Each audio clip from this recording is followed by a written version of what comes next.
Godspeed. This is an important job. Joining us now with more on his plan to ban sanctuary cities, the governor, the great Commonwealth of Virginia, Glenn Youngkin, is with us. Governor, welcome back. Tell me about your plans.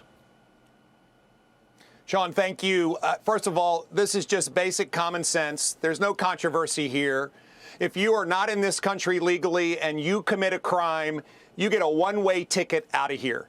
And it is so refreshing to hear a border czar do the job that a border czar must do. Thank you, Tom Homan.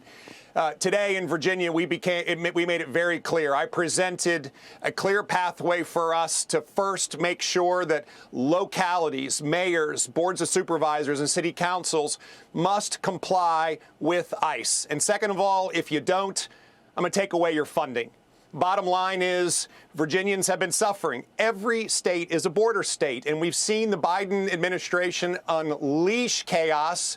5 Virginians dying every day from fentanyl overdoses.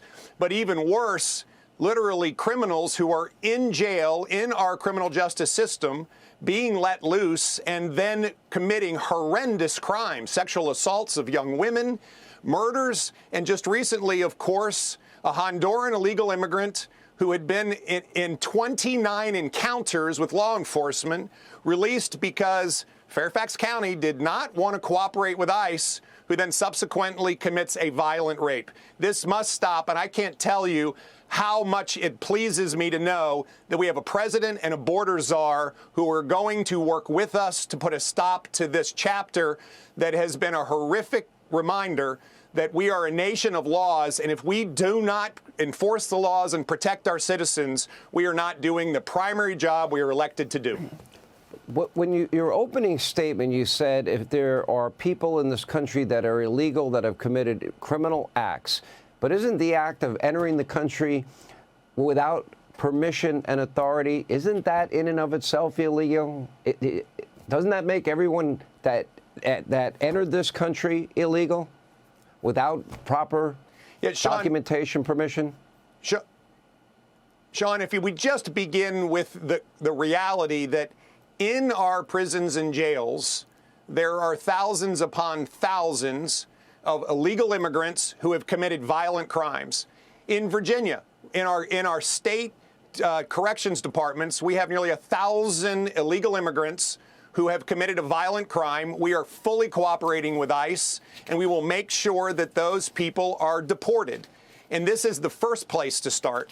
Then we recognize, as disclosed by ICE, that there's 650,000 committed felons in America today who we don't know where they are, 13,000 murderers, 15,000 of those guilty of sexual assaults and rape, who are in America today. We've got to find them, and we've got to give them that one-way ticket out of here. There is a big job ahead of us, but as you have seen, governors across this country, particularly Republican governors, are locked armed to work with President Trump, to work with Tom Homan, to make sure that we are keeping those citizens that we are responsible for safe. All right, so what do you do in the case of, let's say, California? Our old friend Governor Gavin Newsom. It's a sanctuary state. Los Angeles just had a vote. They reiterated that they're a sanctuary city. The same with San Francisco. These are their stated policies. They have pledged not to help in any way. Comments by Governor Newsom indicate that he will want to challenge Donald Trump in court every step of the way on issues he disagrees with. But yet the authority to remove illegal immigrants that are in this country illegally, that would lie with the federal government, not with the state of California. They have jurisdiction in that regard.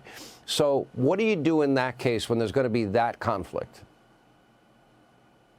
Well, let me first begin with Americans need to stand up and make their voices heard. And what we saw on November 5th was an overwhelming statement that Americans are tired of the liberal left progressive policies of putting criminals first and victims last. And on top of that, putting the rights of illegal immigrants ahead of the rights of citizens. And so step one is Californians need to wake up and understand what exactly Gavin Newsom and the rest of the leadership there is doing. Second of all, I do believe that what Tom Homan is expressing is, in fact, federal jurisdiction over so many of these circumstances. And finally, I do believe finally that states like California that are not standing up for the safety of their citizens are going to continue to see a mass exodus like they have to states that are standing up for their citizens. There has been a massive migration in this country where Americans recognize that they want to build their lives in states that will stand for liberty and freedom, that will stand for safety, that will create jobs, that will lower taxes and respect them as individuals. And this is so clear to the point where you're even seeing Democrat governors finally recognize that this is common sense and this is the way that the nation needs to go in order to ensure our safety. Do you agree with me the odds are very high with known terrorists in this country that they are likely plotting, planning, and scheming a terror attack inside the continental United States, and that is likely to happen? Sean, I'm terribly concerned with the known number of terrorists that have come into this country. Listen, I am the governor of the Commonwealth of Virginia, and we have the largest number of national security assets, from national intelligence to military to the largest naval base in the world.